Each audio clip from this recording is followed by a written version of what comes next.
Shalom Bapak Ibu dan saudara-saudara yang dikasihi oleh Tuhan Yesus. Kita bertemu kembali dalam renungan harian dari HKBP Batang. Sebelum kita mendengarkan firman Tuhan hari ini, kita memuji Dia, kita bernyanyi.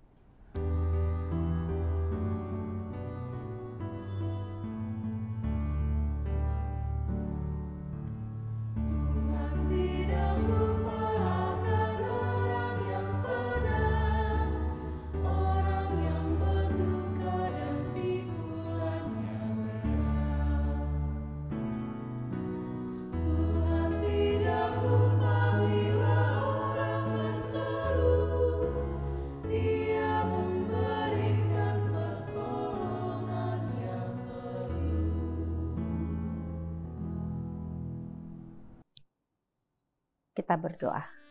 Kami berterima kasih Tuhan untuk waktu yang Kau berikan bagi kami saat ini. Sejenak kami mau diam untuk mendengarkan firman-Mu. Biarlah Roh-Mu yang kudus menolong setiap kami anak-anak-Mu untuk boleh memahami firman. Terpuji Engkau di dalam Tuhan Yesus. Amin. Saudara-saudara kalian, firman Tuhan sebagai renungan sepanjang hari ini, Selasa 25 Juli 2023, yaitu yang tertulis dalam kitab Mazmur pasal 94 ayat 14. Begini firman Tuhan. Sebab Tuhan tidak akan membuang umatnya dan miliknya sendiri tidak akan ditinggalkannya. Dalam bahasa Batak, Aidang tagamon bolokonon ni Jehuba angku bangsona manang tadi konona perjabarana. Demikian firman Tuhan. Saudara-saudara sekalian, memang tidak mudah untuk bisa memahami atau menerima maksud Tuhan dalam perjalanan kehidupan kita. Begitu seringnya kita bahkan salah mengerti akan maksud Tuhan di dalam perjalanan hidup kita ini. Mungkin kita bisa jatuh kepada prasangka-prasangka buruk terhadap Tuhan. Kita berpikir bahwa Tuhan sedang membiarkan kita begitu saja, meninggalkan kita, menghadapi setiap persoalan-persoalan yang sedang terjadi di dalam kehidupan kita. Kadang-kadang kan kita bahkan merasa bahwa kita sedang dicampakkan dan kita merasa bahwa Tuhan itu begitu kejamnya dengan membiarkan kita begitu saja menghadapi semuanya itu dengan kekuatan kita sendiri. Saudara-saudara sekalian, prasangka-prasangka buruk terhadap Allah itu sering terjadi ketika kita diperhadapkan dengan situasi-situasi kenyataan yang begitu jauh dari apa yang kita harapkan. Yang menurut kita itu adalah tidak pantas untuk kita merasa bahwa kita sudah melakukan hal yang baik dan yang benar. Dan kita merasa itu sebuah ketidakadilan ketika kita harus menerima kegagalan, kita menghadapi penolakan, atau kita menghadapi situasi-situasi sulit lainnya. Namun firman Tuhan hari ini sungguh mau mengingatkan kita akan pikiran-pikiran dan prasangka-prasangka buruk kita terhadap Tuhan dalam semua kenyataan hidup yang kita alami. Saudara-saudara sekalian, Tuhan tidak pernah menginginkan seorang pun dari anak-anaknya, dari kita, dari umatnya hilang, terbuang, atau mati begitu saja. Meski kita sendiri seringkali melakukan hal-hal yang jahat, berdosa di hadapan Tuhan. Namun Allah itu sungguh digambarkan sebagai Allah yang penuh cinta kasih. Ia tidak menginginkan kita tersesat, terhilang, terbuang. Seperti seorang gembala, ia selalu mencari. Dan ketika dia menemukan dombanya yang tersesat itu, maka dia akan memangkunya, membawanya pulang, dan ada sukacita besar ketika domba yang tersesat itu dikembalikan. Karena domba tersebut adalah miliknya. Sehingga ada sukacita besar ketika miliknya bisa kembali. Saudara-saudara sekalian, saya, saudara, kita semua adalah milik kepunyaan Allah.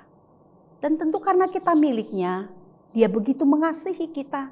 Dan Dia tidak akan pernah mau rela kita hilang begitu saja. Dan Allah sudah menunjukkan dan membuktikan bagaimana Ia begitu mengasihi saya dan saudara sekalian. Ketika Yesus Kristus mati di kayu salib untuk menebus dosa-dosa saya, dosa saudara kita semua. Walaupun sebetulnya kita tidak layak untuk menerima penebusan tersebut.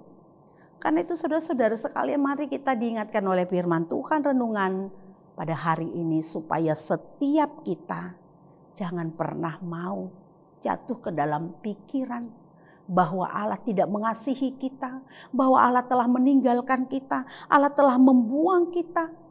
Ketika kita sedang menghadapi masa-masa yang sulit, yakinkan diri saudara bahwa Allah mengasihi saudara. Yakinkan bahwa Allah tidak pernah menginginkan kita hilang dan tersesat.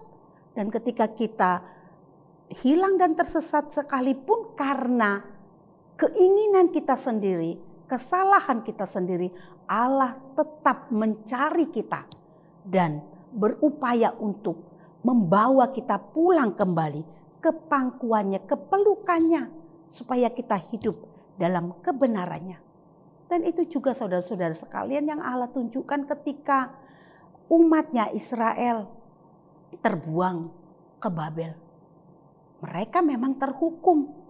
Namun ketika mereka terhukum dan terbuang ke Babel, bukan karena Allah menginginkan supaya mereka mati di dalam kesengsaraan di pembuangan. Walau itu memang sangat menyakitkan. Tetapi itu adalah cara Allah mendidik umatnya, mendidik mereka supaya mereka boleh hidup kembali di dalam kebenaran, supaya mereka dibangun kembali menjadi umat milik kepunyaannya yang hidup seturut dengan kehendak-Nya. Oleh karena itu saudara-saudara sekalian, mari kadang-kadang mungkin kita juga mengalami hal yang sama. Kita diizinkan mengalami masa-masa yang sulit. Kita merasa seperti terbuang, seperti umat Israel yang terbuang.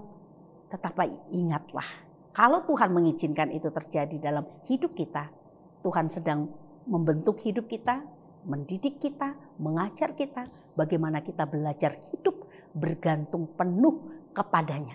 Tuhan tidak akan pernah meninggalkan saudara. Tuhan tidak akan pernah membiarkan saudara.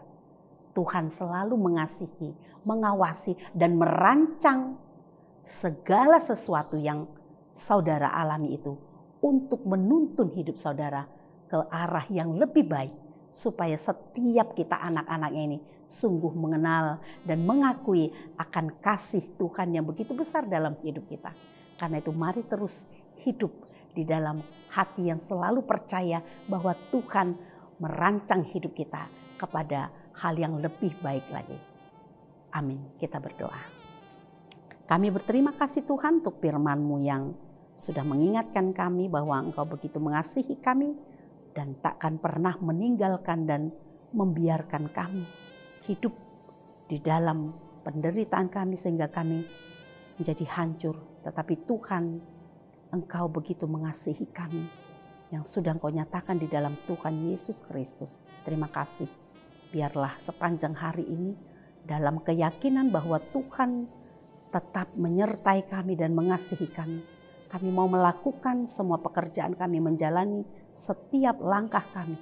Sehingga kami boleh hidup di dalam sukacita senantiasa. Terima kasih Bapa, di dalam Tuhan Yesus kami berdoa. Amin.